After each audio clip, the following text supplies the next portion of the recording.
जी star news से आइए डालते हैं आज की मुख्य खबरों पर एक नजर।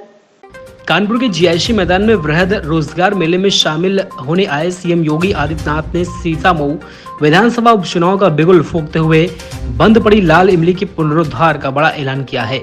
सीएम योगी आदित्यनाथ ने कहा कि कांग्रेस की बेईमानी और भ्रष्टाचार की स्मारक बनी लाल इमली को बड़े पैकेज के साथ पुनरुद्धार किया जाएगा। उन्होंने कहा कि जितनी भी सिर्फ यूनिट है सभी का पुनरुद्धार आने वाले समय में कर दिया जाएगा। सीसामऊ विधानसभा में आने वाली इस लाल इमली की बंदी का मुद्दा उठाने के साथ ही सीएम योगी ने कहा कि 2017 के पहले उत्तर प्रदेश अपनी पहचान के लिए मोहताज था, लेकिन 7.5 वर्ष में यूपी में विकास की लंबी दूरी तय कर ली है। पीएम मोदी के मार्गदर्शन में डबल इंजन की यूपी सरकार विकास और सुशासन का मॉडल दिया। जीआईसी मैदान में आयोजित वृहद रोजगार मेले में बोलते हुए सीएम योगी ने पूर्व विधायक इरफान सोलंकी का नाम तो नहीं लिया, लेकिन नई सड़क हिंसा का मुद्दा उन्होंने जरूर उठाया। सीएम योगी ने कहा कि जिस दिन का राष्ट्रपति कानपुर में थे, उसी दिन सपा के विधायक ने कानपुर को हिंसा में झोंकने की साजिश रचने का काम किया। सपा के उस विधायक ने गरीब के मकान पर कब्जा करने का भी काम किया। इस दौरान लोकसभा चुनाव में रमेश अवस्थी और देवेंद्र सिंह भोले की जीत पर उन्होंने कानपुर की जनता को बधाई दी। नौकरियों को लेकर लगातार हो रहे विपक्ष के हमलों का जवाब देते हुए सीएम योगी ने कहा कि उत्तर प्रदेश में अगले 2 वर्षों में 2 लाख नौजवानों को सरकारी नौकरी दी जाएगी। पुलिस भर्ती परीक्षा का जिक्र करते हुए कहा कि इसमें परिंदा भी पर नहीं मार सकता। पुलिस में ही 2 साल में 1 लाख नई नौकरी होंगी, जिसमें 20% बेटियों को नौकरी दी जाएगी। सीएम योगी ने कहा कि मंचलों की ठुकाई के लिए बेटियों की पुलिस में भर्ती जरूरी है। इसके अलावा विभिन्न योजनाओं के जरिए 1 करोड़ से अधिक नौजवानों को रोजगार के अवसर प्रदान किए जाएंगे। उन्होंने कहा कि आज नौकरी में सिफारिश घूसखोरी की शिकायत नहीं आती। अगर भूल कर भी किसी ने ऐसा किया तो युवाओं के भरोसे से खिलवाड़ करने वालों की जगह जेल होगी। ऐसे लोगों को जमीन जब्त करने का काम किया जाएगा। सीएम योगी ने अयोध्या, लखनऊ और कन्नौज रेप और छेड़छाड़ की घटना का उल्लेख करते हुए कहा कि जब विपक्ष लखनऊ वाली घटना पर सद्भावना की बात कर रहा था, तभी उन्होंने साफ कर दिया था कि इनके मन में सद्भावना ट्रेन नहीं बल्कि बुलेट ट्रेन चलेगी। और उन्होंने कहा कि नवाब ब्रांड सपा की पहचान बन चुका है। उन्होंने कहा कि लाल टोपी है, लेकिन सपा के लोग काले कारनामे के लिए जाने जाते हैं। सीएम योगी ने मंच से विधानसभा अध्यक्ष सतीश महाना की भी तारीफ की।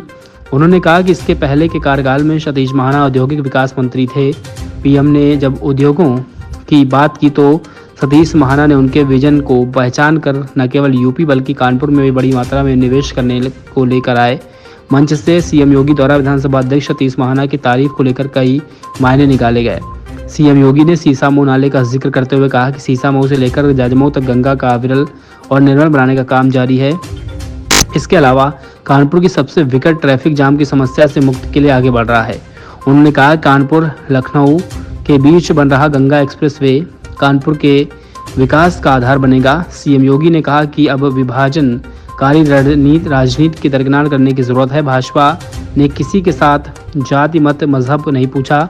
वृहद रोजगार मेले में सीएम योगी ने 725 करोड़ की 332 परियोजनाओं का निर्माण, लोकार्पण व शिलान्यास किया। सीएम योगी ने मंच से अभिषेक सिंह, रवि सिन्हा, मोहिनी देवी समेत 5 युवाओं को नियुक्ति पत्र दिया। इसके अलावा लाभार्थियों को लोन का प्रमाण पत्र और चेक भी सीएम योगी ने दिया।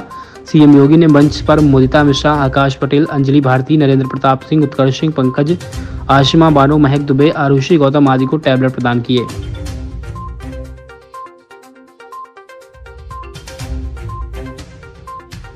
भ्रष्टाचार का एक स्मारक बन चुका है।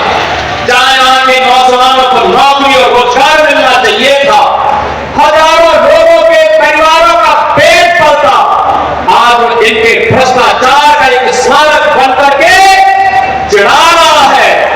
लेकिन हमारी सरकार ने तय किया है लाल इमली का पुनरुद्धार करने के बड़े पैकेज के साथ हमारी सरकार आगे बढ़ने जा रही है। सिटी यूनिट को पूरी लैंड और पुनरुद्धार के व्यापक पैकेज का कार्य हमारी सरकार ने आगे बढ़ाया है। और यही कहने के लिए आज मैं आपके पास आया हूं। बहनों और भाइयों, इस समाजवादी पार्टी आप इतने कारनामों से तो परिचित नहीं। इतिहास की पुनरावृत्ति लोग कर रहे हैं। गुंडागिर्दी इनकी पहचान थी, अराजकता इनकी पहचान थी, बेटी और व्यापारी पर सुरक्षा पर खतरा पैदा करना इनकी पहचान थी। इनके समय में क्या क्या नहीं होता था कौन नहीं जानता है, और यहां पर इनका दिखाने वाला चेहरा एक है और अंदर कुछ और है। यह दृश्य देखना है तो शीशा मऊ की जनता को उपचुनाव का सामना करना पड़ रहा है, इसलिए क्योंकि गरीब की संपत्ति पर कैसे कब्जा किया जाता है, कैसे दंगे भड़काए जाते हैं। दंगे भी उस दिन भड़काने का साजिश होता है जिस दिन महामहिम राष्ट्रपति जो इसी माटी के सपूत हैं, वे जब कानपुर की धरती पर आए थे उस दिन कांग्रेस समाजवादी पार्टी का विधायक इसी शीशा मऊ को कानपुर को दंगों की आग में झोंकने का साजिश रचता है। बहनों और भाइयों, आज वो अपने कृत्यों का सजा भुगत रहा है, लेकिन मैं आपसे कहने के लिए आया हूं, आपने जनादेश 5 वर्ष का दिया था, लेकिन आपको चुनाव का सामना करना पड़ रहा है। यहां का विकास बाधित हुआ है। समाजवादी पार्टी प्रदेश के अंदर अराजकता पैदा करने की अपनी कुत्सित मंशा से आज भी वह कहीं भी जब भी उसको मौका मिलता है उस अवसर को वह जाया नहीं होने देती है।